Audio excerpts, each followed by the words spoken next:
Hello everyone, তো আজকে নিয়ে চলে এসেছি আর একটা রেসিপি। তো দেখো, সেই জন্য নিয়ে নিলাম আটাতে দিয়ে দিলাম তেল আর নুন দিয়ে ভালো করে এটাকে জল দিয়ে মিশিয়ে একটা ডো বানিয়ে নিয়েছি। ওপর থেকে একটু তেল দিয়ে এটাকে রেস্ট করতে দিয়ে দিয়েছি।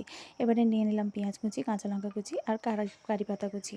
এরপরে দিয়ে দিলাম জিরে গুঁড়ো, ধনে গুঁড়ো, গরম মশলা, চাট মশলা আর দিয়ে দিলাম লঙ্কার গুঁড়ো। এরপরে নুন দিয়ে দিলাম। নুন দেওয়ার পরে পেঁয়াজ থেকে জল বেরোতে শুরু করবে, সেই জন্য 4 চামচ বেসন নিয়েছি। নিয়ে এটাকে একটু রোস্ট করে নিলাম। নিয়ে এর মধ্যে দিয়ে এটাকে মিক্স করে নিলাম। নিয়ে ভালো করে মিক্স করে নিয়ে এবার এটাকে বেলে নিচ্ছি লেচি কেটে নিয়ে।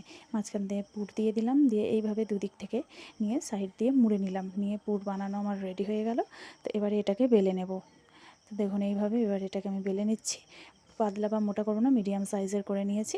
চাটু গরম করতে দিয়ে দিয়েছি। এবারে এটাকে একটু হাত দিয়ে ঝেড়ে নিলাম যাতে এক্সট্রা আটাটা ঝরে যায়। এবারে এপিট ওপিট একটু আঁচ খাইয়ে নিলাম। নিয়ে এবারে তেল দিয়ে এটাকে ভেজে নিলাম। তো দেখো রেডি হয়ে গেছে আমার অনিয়ন পরোটা। যদি ভালো লাগে লাইক আর সাবস্ক্রাইব করো।